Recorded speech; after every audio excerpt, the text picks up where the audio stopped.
And we're live with Angular Air. I am your host, Kent C. Dodds, and I am joined by two awesome developers. And so I'll just go ahead and introduce them real quick. Jeff Welpley. Hey, how's it going? And we have a panelist stand-in, Minko Gichev. Hello. And he's standing in for Patrick JS today. We're actually going to have Minko on the show in a couple of weeks. Talking about immutable JS, and so that's going to be awesome. But he's standing in today because the more the merrier on this show. So we're going to be talking about Angular fundamentals. So if you're a newbie with Angular, that's great. We love you. We're happy to have you in our community. And this show is going to be dedicated to you, as well as veterans. I find that lots of times I learn things that are really fundamental and basic about something that I use every single day, and I don't know why that happens, but we don't know everything. So hopefully this is valuable to everybody, yeah, we're just going to chat about fundamentals with Angular. So before I get started, if you have questions for us to answer while the show is going on right now, you can tweet the hashtag NGAirQuestion. And at the end of the show, we will answer your questions. So tweet away, get your thumbs ready, and or your fingers. Probably, it's likely you're watching from the computer. So yeah, and then just a couple general announcements. So next week's show is Angular Grid with Mayal Crosby, and that's just a week from today, same time, same place. And as always, follow us on Twitter and Google+ at Angular Air. To keep up to date with the latest and greatest of what's going on with the show. Okay, so all that said, let's jump in. So I think probably the first thing that that we want to talk about with respect to Angular is and Angular fundamentals is, what is Angular? What is its role in building web applications today? So that is the first question, and I'll just throw that out there and we can discuss what is the role of Angular in web applications.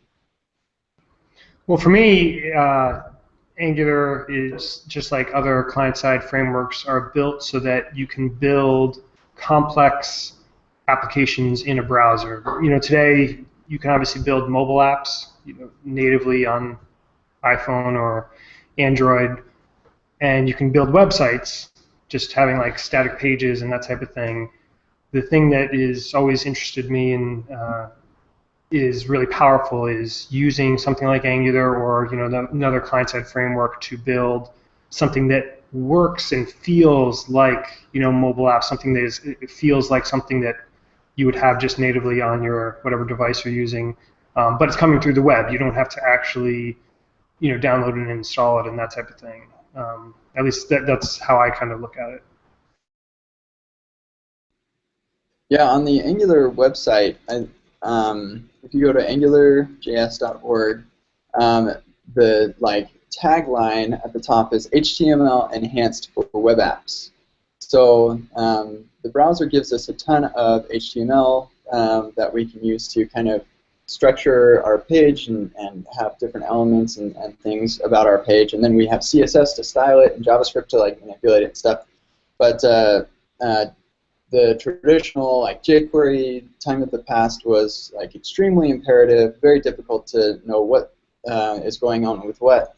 And so by enhancing the HTML syntax, or I guess the tools in your tool belt in the HTML land, you're able to much more easily reuse code and have these reusable components. And so that's some of the things that Angular does really, really well, is give you more of a declarative way to deal with your web applications, enhancing HTML.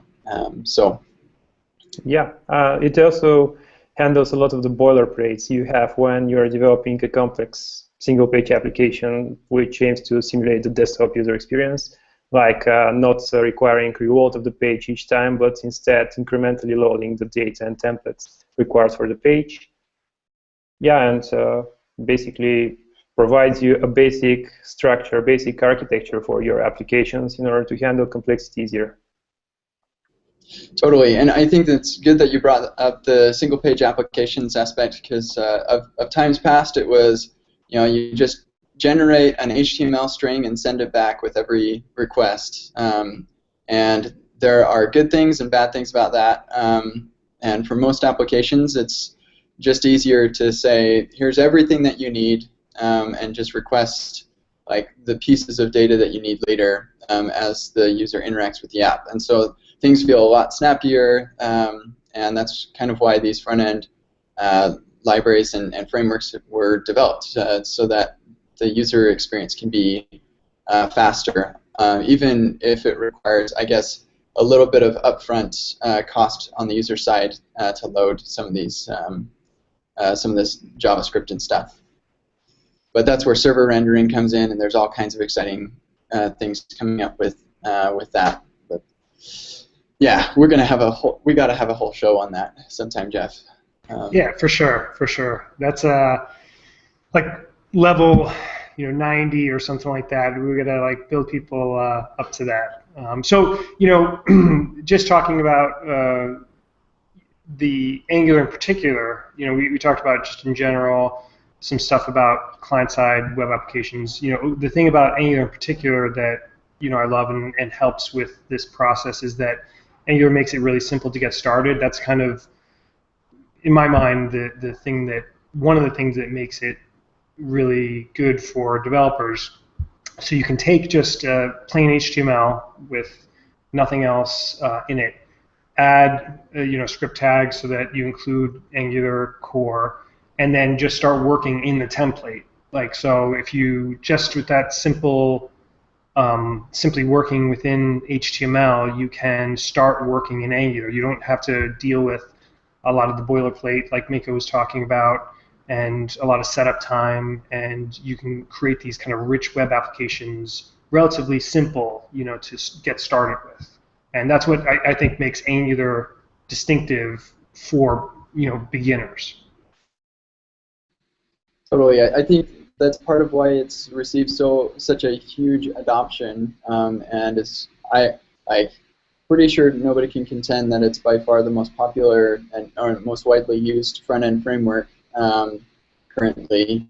And I think it's largely because it's just so easy to get started. You don't even have to know JavaScript to be able to build something simple in Angular, especially with all the libraries that come out.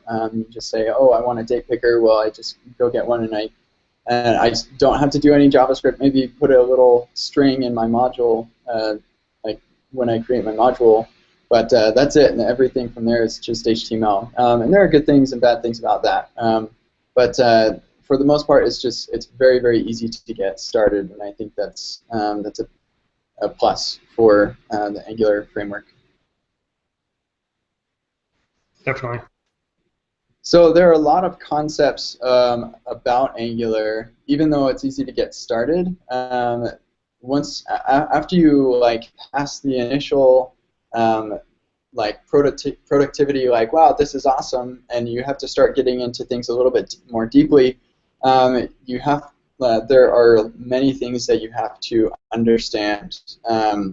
Let's just say, imagine in our minds we're going to have a little input box, and we'll have a list of people's names. So you have your input box, and you put your ng model on that, and then you have your ordered list or unordered list, and you put an ng repeat on that, and then you have a filter, and then let's say you want it to be like the person's name at index and then the index, so then you have to have the $index in there. So with that very simple thing, it's very easy to create, but there are tons of things that you have to know and understand.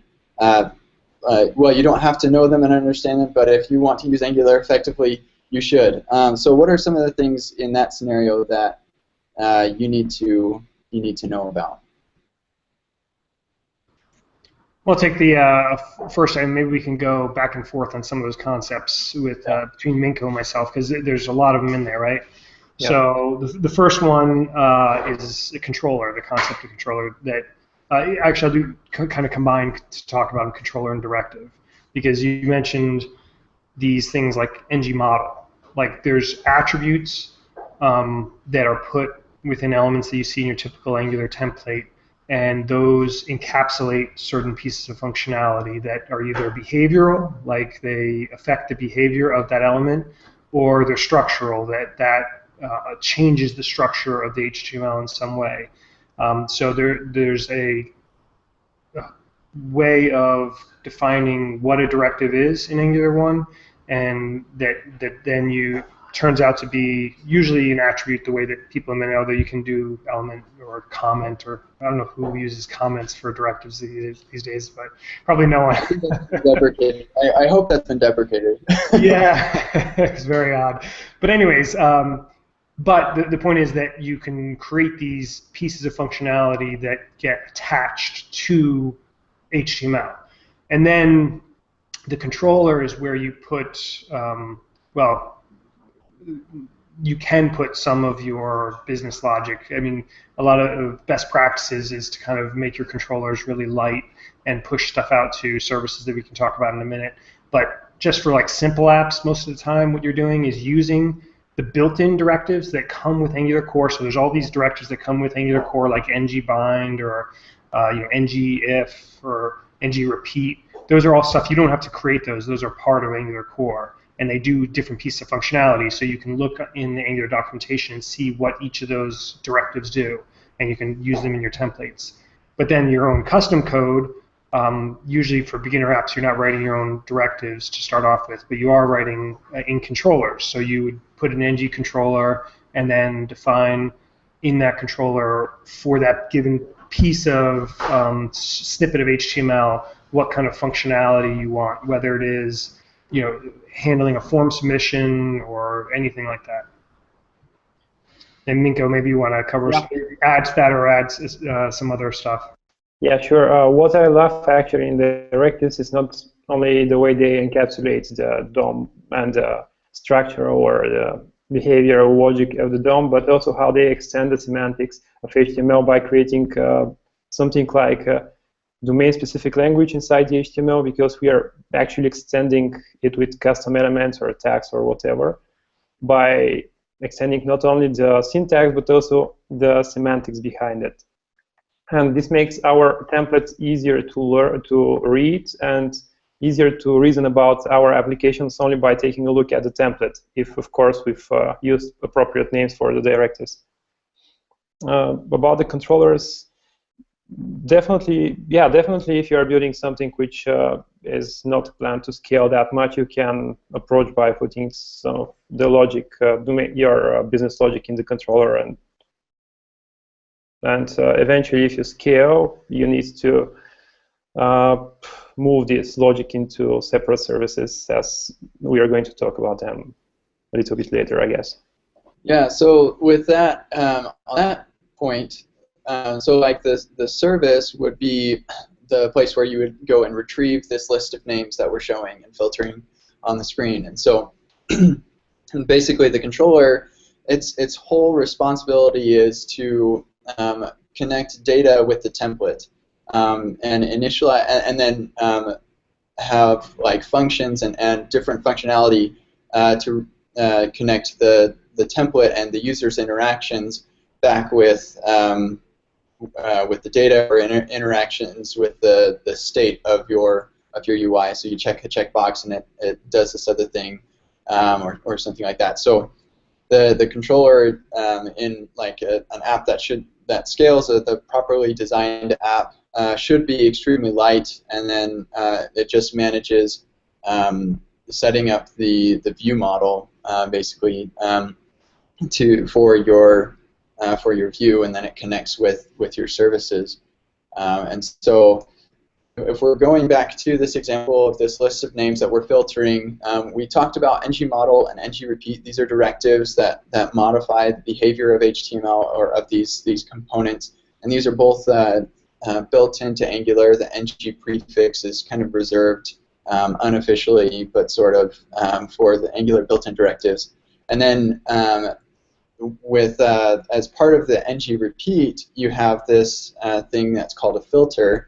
And so you can think of entry repeat. It's an attribute directive, and the value is this special syntax for entry repeat, where you can say like name in names or something like that, and then from there you can actually filter that, and so you pipe it like you would on the command line with just like a vertical pipe, and then you can pipe it into a filter.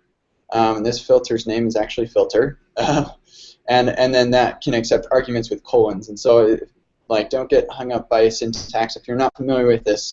But that is another thing about Angular that you have to kind of figure out and just get used to, is that special syntax for filters. But filters are actually quite simple. They're all that they are is a function that takes an input and some arguments, and then returns the output. And so in the case of the filter, we should probably mention, if people aren't familiar with the filter, they should check out the ngconf, Shai's ngconf talk. We could get that in the show notes. Yeah, definitely. It's hilarious. So some of the things that we're going to talk about today, I think we'll touch on the ngwat, and we'll get in the show notes. But yeah, so the filter takes in the array of names, and then based off of what the search criteria is, that would be an additional argument, it returns the filtered names, so the ones that match the search term. So that is the basic idea of a filter. You can have a filter for the ng repeat, like in that example. You can also have a filter for how you display data. Filters are solely responsible and should only manage the display of data, and they never impact the actual value of the model or the value of the data or anything.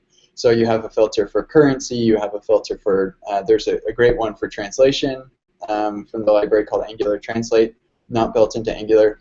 You have yeah, these filters that are meant for displaying things to the user, and it just makes things really easy to do, so you don't have to do all of that extra like pre-processing logic in your controller. So that's the filter part of this little contrived example. One thing I wanted to add on to what you were saying, Kent, is that when you talk about filters, and actually this also touched on something that Miko brought up earlier, that there are a lot of things in Angular 1 especially that you do when you're starting off with an app, like simply a simple app, and it's totally fine. Actually, it helps because using filter basically in your template to change some of the results that come back from your backend, it's extremely powerful, and it's very easy. Like, the syntax is concise. But the problem with filter sometimes, as well as a couple other things, too many nested ng repeats, that type of thing, is it can lead to performance problems. It's this kind of common criticism of Angular, that the things that make it simple also make it hard when you're building more complex apps. So just one thing to be aware of is that when you're starting off an app, totally fine, just use all the stuff that's there, because it's not gonna impact things that much at all. But as you start to build out more, you'll see that certain things like that may cause performance problems depending on what you're doing. And in that case, there are very simple things that you do to alleviate that. Like the thing that I definitely prescribe to from Gleb Bamatov is to kind of just do things that are simple at first, and then once they start causing problems, you kind of optimize it. And the good thing about an Angular is that there are pretty easy ways to optimize it too. So for filter, for example, the whole idea is that it modifies the data set sort of at the end, right before it's displayed. So in memory, it's like all the results are there, but then you're sort of changing that right at the display level before it's shown to the user. But if you're having performance issues, you can, of course, always kind of pre-compute a lot of that stuff, in your service or at kind of an earlier level, so that it doesn't have the full set of results that are in memory and maybe causing some of those performance issues. But you won't see a lot of that until your app gets larger and more complex. Yep, I completely agree about this. And one more thing to alter about the filters. So we already said a few words about directives and controllers, and filters are just another component which has very strictly very strict responsibility only for formatting data. I really like how Angular enforces this strong separation of concerns in building your applications, and this way you can definitely reuse your code easier and create strongly coherent and loosely coupled components. Yeah, actually, I'm just going to go off on that a little bit. So I've given a training. It's called the NG Workshop. You can Google it. Kent C. Dodd's NG Workshop. You'll probably find my slides and the repo. But in there, I borrowed this from a friend of mine, Dave Geddes. He's one of the organizers at NGConf. And there's a diagram that shows all of these concepts of Angular and kind of demonstrates the separation of concerns. And so just at a high level, you have your controller, which is responsible for initializing the data for the template or your view model, also known as the scope of times gone past.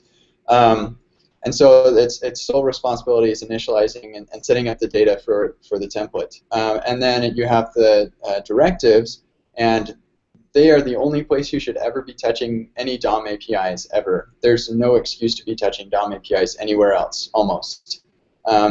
So yeah, that is actually a huge benefit to have a very isolated, like, there's only one place where I ever touch the DOM.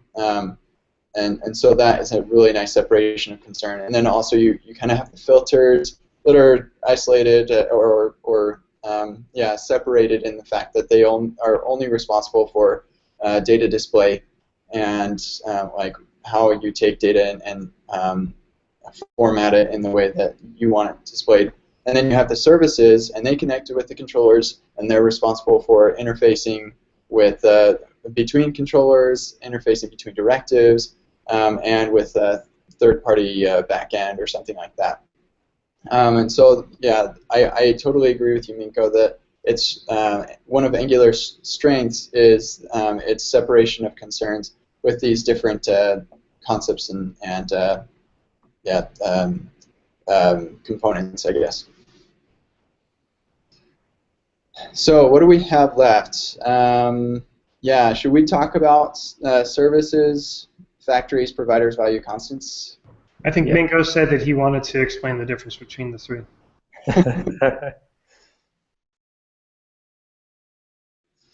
Well, take it away, Minko. All right. Well, basically, I see them as syntax sugar for using different. Basically, they provide. Basically, what provider is, it allows you to create a configurable service, and factory and service are just different ways to create a service which cannot be configured during config time. Basically, you cannot inject their providers. And service is a method which is attached to any module, which basically allows you to create a service by giving the service name and providing a constructor function. Basically, the function which you provide as second argument of the service method of the module is a function which is going to be invoked as the constructor function with new. And I'm using such services, I guess, sometimes. However, I actually prefer using factories. They gives you a little bit more freedom of how you want to create your actual service. I like structuring my communication with the backend similar to active records like Ruby on Rails, and using factory I can easily return just a function which I can later use exactly as my model, and I have different operations which I can perform with the backend using XML HTTP request or whatever. And with provider, yeah, you can simulate the behavior of both service and factory with provider, and you can alter extra configuration options. Yeah, I'm in total agreement with you too. All of my stuff is factories. I know some people are in adamant disagreement with that idea. They really like their sort of classes in JavaScript, but that's maybe a different conversation. Yeah, so, and then for my providers, I actually, most of them, I just basically make my provider, well, yeah, like, forget it. I need code. So, well, the thing is, the reason why provider is needed is because there's some sort of initialization that occurs, like that some object that there's this step right when Angular is starting up where everything that's a kind of provider gets this initial, whether it's pulling data in or configuration step or whatever it is. It's one of these things that I think with everything service factory provider, you sort of have to deal with it in Angular 1, but I think they got this more right in Angular 2 for sure, where everything is just like a basic module. Like you don't have to like have all these different ways of just syntactic sugar that confuses people like on top of that. So I agree with what you guys are starting to say, that just to clear the confusion, if you can, just use factory. Don't worry about the other ones. I mean, or if you really want to, just pick one of the big service if you have to. But I think factory does give you more flexibility. And then only use something else if you absolutely have to. Like I've had to, even though I also just use factory, there are a couple times where I've had to use provider because I'm trying to interact with something else that is a provider, and a provider can't inject something that's not another provider. So those are the only times that I've had to. Otherwise, it's always factory. Yeah, well, for a provider, for example, Angular has HTTP provider, which basically returns the HTTP service. And using the HTTP provider, you can configure the default headers which should be used for the HTTP requests, and some interceptors which are going to be used as well. So yeah, I've used a couple of times provider, just as you said, and most of the times it was only for slight configuration over my service during configure time. Yep, definitely. Yeah, I do the same thing with the for any of the HTTP interactions. So that's a common use case for sure. So let's not forget our friends value and constant, which are also abstractions on top of ultimately a provider, just non-configurable, and their functions are not injectable. And so I actually, to say that is a little misleading. So you have your Angular module, and there goes my lights again. I'm just going to be here in the dark. You have the Angular module, and you can say like .controller, .value, .directive, .whatever. And so with .value, you give it the name, and then you give it the actual value. And similarly with .constant, you give it the name of the constant, and then the actual value. And that is what will be injected when it's required. So I actually have a question. I always, if I need something like that simple, I will always just use constant, because I actually don't know the difference between constant and value. Do either of you know that difference? Well, I don't use them that much, but I would imagine that you can't change constant, right? But you can update a value. Right, but I guess I need to look into it a bit more, and maybe somebody on Twitter can answer my question. But I don't know how you would, like, because you can change properties of a constant, but I don't know how you could update a value. Like, let's say your value was a string that was hello. How would you tell Angular to update that? I think with a decorator. Oh, I think okay. Yeah. Interesting. Yeah, I basically never use decorators. That's like level 90. But maybe, actually, since you brought it up, do you want to talk about decorators? Here's the little gem for people who right. Angular.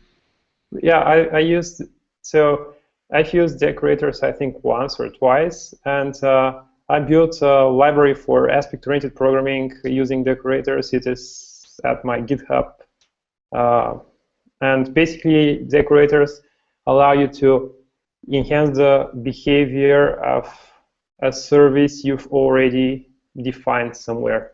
Basically, they allow you to create some wrappers of methods the service provides and add extra properties or methods, because JavaScript is pretty dynamic, so you can extend the objects you have defined anytime, basically.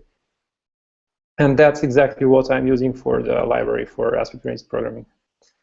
And I think it's also an interesting topic, why it is required to to register all these services, and constants. And basically, you can use you can just skip their usage and define any global functions which you can invoke directly from your controllers, but that's definitely not such a nice practice. I see the two biggest benefits of using service, factory, provider, constant value. I see the two biggest benefits as first of all, taking advantage of the dependency injection, because this makes our code much more testable, and yeah, that's basically what it does, and probably modular.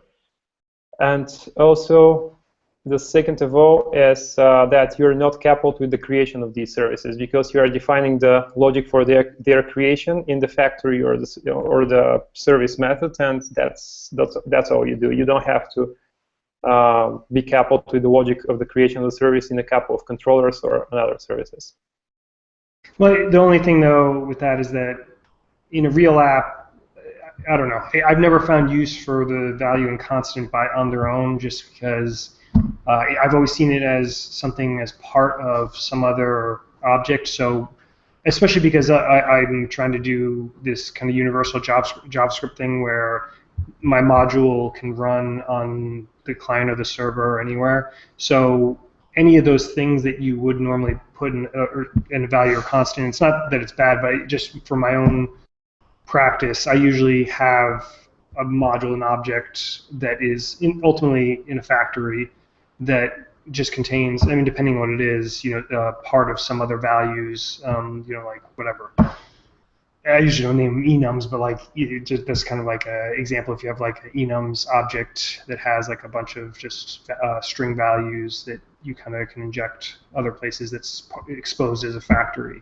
So you don't necessarily have to use those other things. Although the one thing I guess I have used them for is for prototyping, because when you're prototyping and you're working just within the template, it is nice to just use a lot of the stuff that's built into Angular. So just kind of within the Angular template, you can kind of very easily, like when you're, especially demos and that type of thing, very easily use like the value or constant just to kind of like set up data and that type of thing. Not that it's wrong to use in your normal app, but that's just something that I'm more used to putting in, a factory module. Yeah, and I think in addition to that, those are more valuable if you don't have a module system yourself. So Angular kind of invented a module system for themselves, because at the time that Angular was created, there was no module system. There was sort of CommonJS, there was AMD, but they decided to go on their own because you don't want to have to require your users to have a build step. Presumably, I don't know what the reasoning was, but I think it was a good call at the time. And so by making everything that you have injectable, it just makes it a little bit easier to make sure that you are being explicit about your dependencies. And so that can also be valuable, as well. But if you're transpiling like you should, using something like Webpack or Browserify or something, then you likely can just use ES6 imports or CommonJS to get those like common things that you need. So Amy has joined us. Say hi, Amy. Hi, Amy. Hello. Sorry, I was looking at our notes, what we've gotten to already. Yeah, you're good. So I stuck in another question in here I think would be interesting. Minko brought it up, is dependency injection. So who wants to talk about what dependency injection is and why it is useful?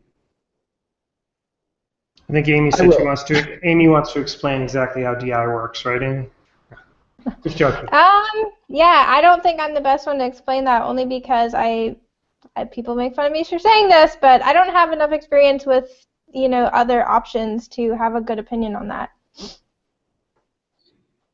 That's I mean, I can give my newbiest explanation, but like I said, I just don't have enough experience. I've heard like people have pros and cons of it. Some people hate it, some people like it. So I just don't have enough experience to say one way or the other.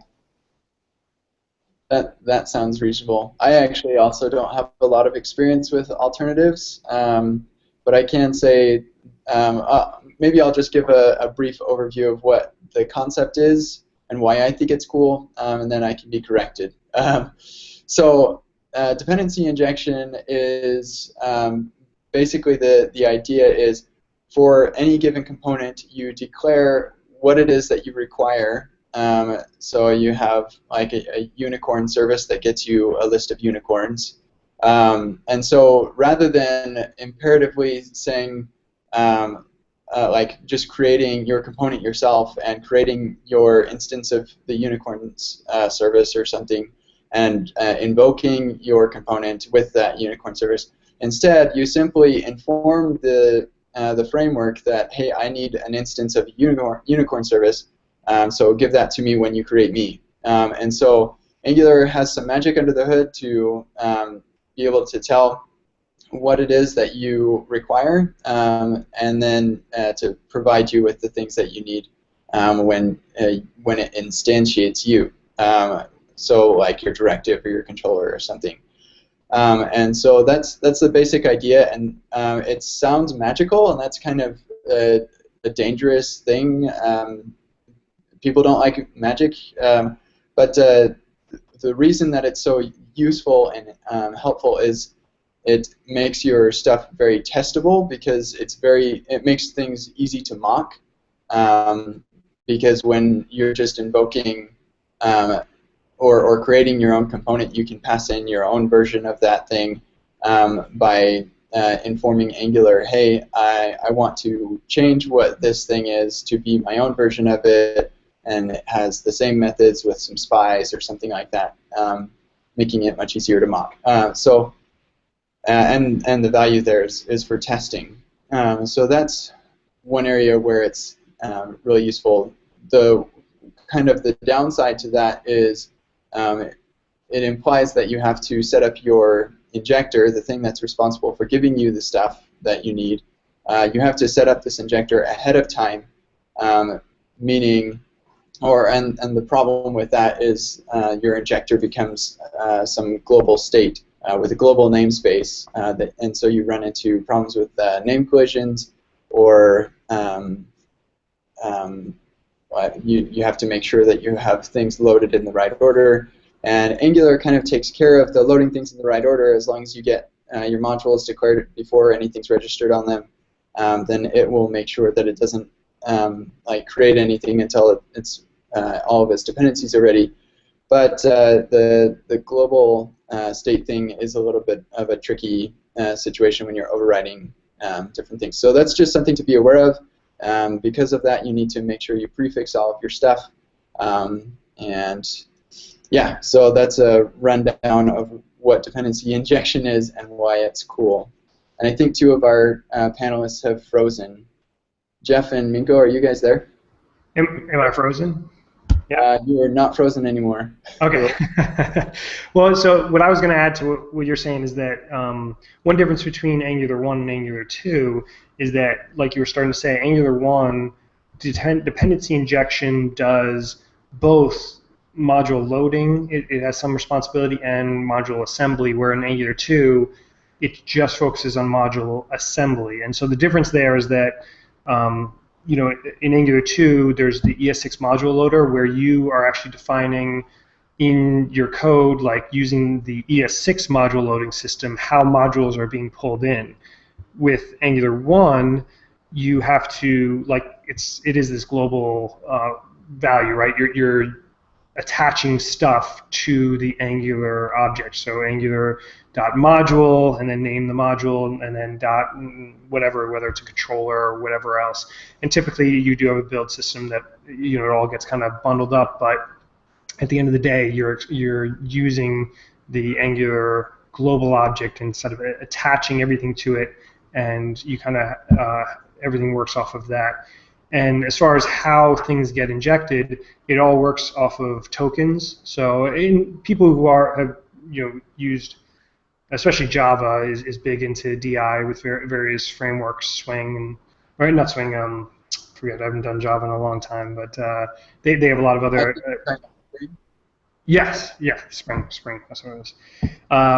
So it works off of tokens, so that you have something that represents the thing you're trying to inject, and then when the DI system encounters it, it looks at that token and then instantiates that value, like you're saying. In Angular 1, the tokens are all string-based. Well, either you're using just the function that you're trying to inject, in which case Angular will do like a toString on the function and actually read in the string values. But that's a problem because when you're trying to minimize Angular code, it will uglify those parameter values, and then it'll mess up the dependency injection. So to solve that, there's this hack where you put an array with the actual string values that the string tokens you're trying to use, and the uglification won't affect those actual strings, and then it'll still work. In Angular 2, they've sort of gotten around that by because you have the ES6 module loader that's being used, and you actually use anything as a token. It doesn't have to be a string. It could be a class name. It could be whatever else, and that is a lot more powerful. Yeah, I see one more drawback in the Angular 1's dependency injection, and that's it. That the parameters, they can be injected by name, as you said, in the controllers and the services, but they also could be injected by their position as they are in the link function in the directives, for example. And that's one more thing which Angular 2 is handling pretty well. And that could be confusing. Yeah, exactly. Very true. Yeah, that's a good point.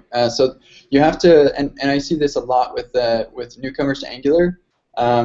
It's pretty valuable to study some of the APIs of Angular and recognize which functions are injectable and which ones are not. And injectable functions are simply functions that are invoked using the Angular's injector. And so, yeah, that's like, it can be a little bit confusing, but that's just one of the things that you have to learn when you're doing Angular is, can I inject something into here? Oh no, I can't. It's not invoked using Angular's injector.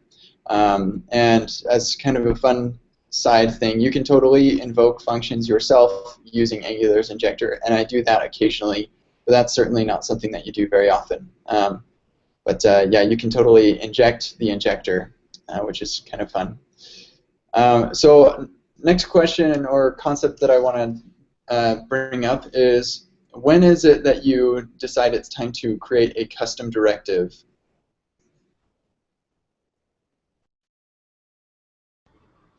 Well, so I'll start off here. I mean, it does depend on where you're coming from. So, like, if you're a beginner and you're just starting out, you may not do it until you start to create something real where you have.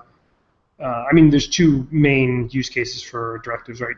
That it's a behavioral thing that you're trying to, like you were mentioning earlier, Kent. Where do you put DOM interactions, like where you're touching the DOM? And a lot of times you want to isolate those into behavioral directives. And so that is, one use case. You don't want to have it in your controller. You want to move it to, a behavioral directive that you can kind of just attach to your template. But the other thing is just from a purely, your approach to developing the application. If you want to think in this kind of component-focused way instead of just ng controller. So ng controller is something that's useful when you're starting off. Again, one of those things that we mentioned. But when you're building something real, a kind of best practice that's developed over time is to look at things in this component-focused way. And when you're thinking of things and breaking your larger application into smaller pieces, it's very useful to have this structural directive where a directive behaves like a component in Angular 2, that it defines a set of, a template, behavior, everything that's kind of a sub-section of your app, and it kind of is something that you can kind of nest, further and further, create a component within a component within a component, and so on. And so that's where, when you kind of think of directives in that way, it's something that you would use everywhere, potentially, like all throughout your app, if you kind of go down that route. Totally. And that, I think, the idea of components and components was, well, it seems like all of the different front-end frameworks are converging on this idea as being kind of a better thing. You have React with the components. I'm not very experienced with Ember, but I imagine they encourage the same kind of idea. And Angular 2 is all about components. And I know that I'm going to get some backup here from Patrick when I say that you should be inlining your templates in your directives, because as your template gets huge, it will be painful, and you will consider to yourself, maybe I should break this out into multiple components, and that's a good thing. And so even directives aren't just, they're also for making things easier to test and isolated. And so creating isolate scope directives, also commonly called component directives, is a really good practice. And I tell everybody that they should be doing this. And kind of like what you said, Jeff, it is a good idea maybe to start off, if you're just learning, like, don't worry about making custom directives. The directive definition object is really, really complex, especially like for a beginner. There are a lot of different options there and stuff. But as you get to be serious with the app that you're building with Angular, you're definitely going to want to learn how to leverage the DDO, the directive definition object, so that you have the ability to make these component directives. And once you actually get it, then it isn't really all that bad. But structuring your code in that way and structuring your app as components is totally a pro tip from me. I think, hold on, yeah. I think another way to think of components and directives is something like services and helper functions. So you can think of a component like a service as a class, and inside of that service you use a lot of helper functions, and that could be like, do this one trivial thing, right? And the idea is that you're composing many like helper functions together to create a certain behavior. So you can kind of think of like that being a directive. It's just like a helper function to help you achieve some sort of behavior. And yeah, the whole like template inlining thing, that's a whole other debate. But essentially, like with the MVC architecture that we're used to in Angular, like it's with controllers in general, like basically you end up with a lot of markup, and that led to people like saying like you should always have a reference to the we should always like not inline our templates, right? And that's because we have a lot of markup, because this whole like sheet becomes, one huge controller. That changes with component architecture because you kind of rethink the way you like isolate your logic, and that's where the divide begins, and how like it makes sense with the component architecture to inline your templates as opposed to not. I'll just Cool. Oh. Go ahead, Amy, sorry. No, I was just going to back up what everybody else said. I think it's like very popular. Everybody knows that you should use a directive when you're repeating yourself. But I think not so many people are aware that you should go ahead and consider using a directive, even if that's not your case, just to break things up. So I was just going to emphasize that too for beginners. And I think too, from a beginner standpoint, sometimes if you're just working on a small app, like you're kind of teaching yourself Angular without working on a production app, it's kind of hard to have enough context to really grasp like the full reason why you would want to use some of these concepts until you get onto a larger app. So I wouldn't stress too much about it. It's definitely not something to start with right away. +1. Awesome. So we are coming close to our time, and so I think we should probably. Man, I really wanted to get to some of these other things, but I think we should probably just talk about some of the resources to getting started with Angular, and then we can go into our tips and picks and close this up. So I'll go ahead first with a couple of resources. Obviously, AngularJS.org is a great resource. And on the AngularJS homepage right now, there's angular.codeschool.com. That's a good place for getting started. Also, I'll go ahead and answer one of the quick ng-error question hashtag questions from David East. He asked, which Kent C. Dodds Egghead.io course is best for getting started with Angular? And so I'll just answer that by saying it's not by me, but there is a terrific Egghead.io course by Lucas Rubelke about building an Angular application. So I recommend you check that out. And Egghead.io is awesome. And yeah, so those are a couple good resources. Do you know any others? Yeah, I can include one for one of my picks. It's totally free. It's and I may have picked it already on here before, but it's a GitHub account, and it's just like a compilation of tons and tons and tons of different resources, paid videos, podcasts, screencasts, you name it. It's got everything. What's the account called? I will put it I'll use it as one of my picks, but it is Jonathan Z. White AngularJS-resources. Sweet. Yeah, we'll get that in the show notes. Thanks. Yeah, I would also second the Lucas, especially front-end masters. Like Lucas's introductions to Angular, those are really good. So yeah. I would recommend one a little bit more advanced resource. It's by Tero, Build Your Own Angular. I think it's a pretty awesome book. Yeah, that's a fantastic book. My coworker is working through it right now, and he really likes it. Basically, you build Angular, and it's and like it's not just for crazy computer science advanced people. Like you can totally do this. So, Jeff, do you have any ideas for good resources? Yeah, I'll include a link. I don't remember off the top of my head, but there's a wiki page that I always reference that has like all the links you could possibly think of, and so I'll include that in the show notes, and it's really great to start off with. Cool, thank you. Okay, so is there anything else before we get into Q&A on Twitter that we just absolutely must talk about? Okay, let's go to the questions on Twitter. We have a couple from David East. I think some of these may be trolls, but I'm going to read them out loud, so we'll see how it goes.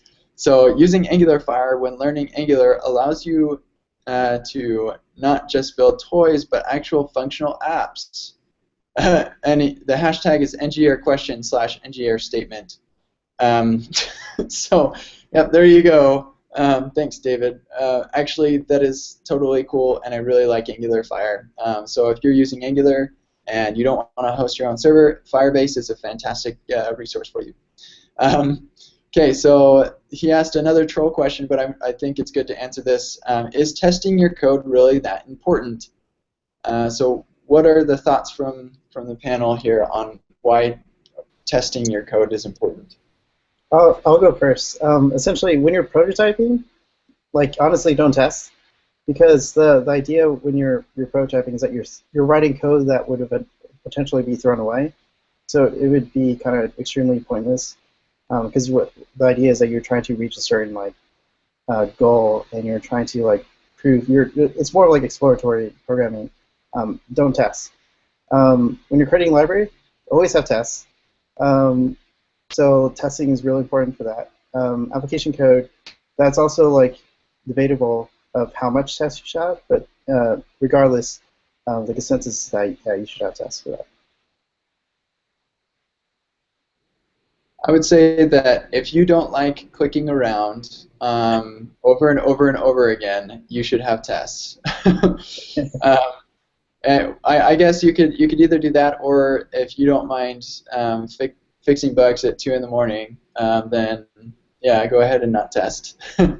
But yeah, testing your code is extremely important, and especially if you want to reach the pinnacle of beautifulness that is continuous delivery, you're going to want to have both unit tests and end-to-end tests. And I think we had a show on that. Yeah, we did a couple of months ago, so you can go check that out. So the last question on with the hashtag #NGYearQuestion on Twitter is, why is AngularJS not considered a complete MVC? So maybe that comes with the implied definition of MVC, which stands for Model View Controller, and that's a very common design pattern for applications. So Angular refers to themselves as MV star, I think, or MVW, MV whatever. So why is that? Yeah, so what's going on here is that Angular doesn't really have an opinion on the model layer, and that is something that we see like in background. You have like a model, and that's like the more traditional MVC. But like, well, that's another whole thing. But like, essentially, the Angular way is more of like giving a very light opinion on how things should be structured. For example, like DI and everything, and they don't quite like enforce like this is how you should do something. And because of that, we got like really cool like folder architecture of like state, based or module-based folder architecture rather than types. Because previously, like application development has been like structured by types forever, but it's more of like, yeah, I don't know if that makes sense, because like now I'm getting into like other topics, but yeah, it's just I'm just trying to say like that it doesn't enforce like a huge opinion, but gives you enough leeway to kind of structure to architect your application as much as you can go. Yeah, I would add that it's like I consider Angular to be more of a MVVM, which is model view model, where the controller is really like it's not responsible for business logic like a traditional controller would be. It's more concerned with the view model and setting up the data that you need to be displayed to the page, and so you whatever that really means. So if you need to finagle some of the data or attaching or responding to things that that the user interacts with your page, and managing sending that whatever data you need to services, which are your core business logic. Miko, did you have any comments to add? Yeah, I agree. I completely agree with both of you. Basically, you're not coupled with any microarchitecture. You can structure your application in MVC fashion or model view presenter or model view model, as you said. Basically, that's why the W stands in the end for model view whatever. Cool. All right. So having taken about an hour of time already, we're going to get into the tips and picks, and it looks like we've lost Jeff and we may have lost Amy. So yeah, we'll just go with what we have. I'm still here if you can hear me. I don't know. Okay. Yeah, sweet. Awesome, Amy. I think Google Hangouts, because Google changed their logo, it's broken Hangouts. Just kidding. But it does keep being buggy, so I can't really see your pictures very well. So sorry. For Hangout. So.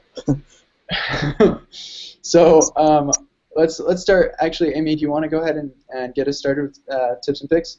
Sure, I'll go for it. Nothing horribly new from last week. I'm going to pick the Angular remote conf again. You get your ticket, Angular Air discount code for 20% off. You got that from last week too. But so I will add to our Google Plus page. My pick this week will be the resource that I just mentioned earlier. It's got tons and tons and tons of resources all in that one GitHub account. So some of them are free, some of them are paid. The ones that I really liked when I was learning Angular, obviously, like a lot of the Pluralsight courses are good, a lot of the Egghead courses are good. I think, I don't know, for me, nothing beats actually writing code in my own editor. I'm not a big fan of like some of the tutorials that just ask you to type something in and give you a bunch of hints. I like to do it myself. So those are my picks for this week. Thank you. And I've never actually taken the opportunity to thank the Angular Remote Conf people for giving us a discount code. That is super, super nice of them, and I totally recommend you go, or not go, as it is, but that you watch it and watch it live.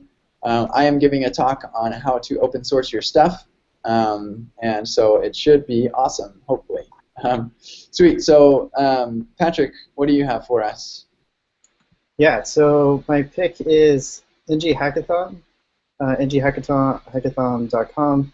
That's in 2 days. It's Jeff Cross, Lucas, Dan Wallen, and I are going to be, teaching some Angular 2 to some people in Arizona. And that's going to be in 2 days. That's going to be cool. My other pick is also Angular Connect. Again, that's going to be a really awesome conference. Attend if you can, or attend and say hi to me, or watch the live stream and say hi to me anyways, by Twitter. But yeah, that's my 2 picks. For a tip, I can't really think of anything off the top of my head, other than like, if you're doing ES6, if you're writing ES6, make sure you actually learn like ES6, like the difference between like let, const, and, well, if you already know var, the getter setters, that's technically ES5. But like, if you're writing any ES6, make sure you actually look up like how exactly that works. Yeah. Cool. Plus one. I'll go ahead and then we'll give Minko the last word on picks and tips. So for my tip, we didn't get to talk about the structure of files, like, so where do you put files in your folder structure? And one thing that I'm just like so 100% on board with is keeping your code, so like your JavaScript and your tests and your HTML templates and your CSS files, everything that is needed for a component, keep them all right next to each other and name them the same thing. So if you have like crazy directive, then it'd be crazy-directive.js, crazy-directive.css or less or sass or stylus or whatever, and then crazy-directive.test.js, and .html. All of those right next to each other. And then you use tools to load these files in the way that you need to for your app, and recommend looking into Webpack to do that. And I have Egghead lessons. There's my self-promotion. So yeah, that's a good idea.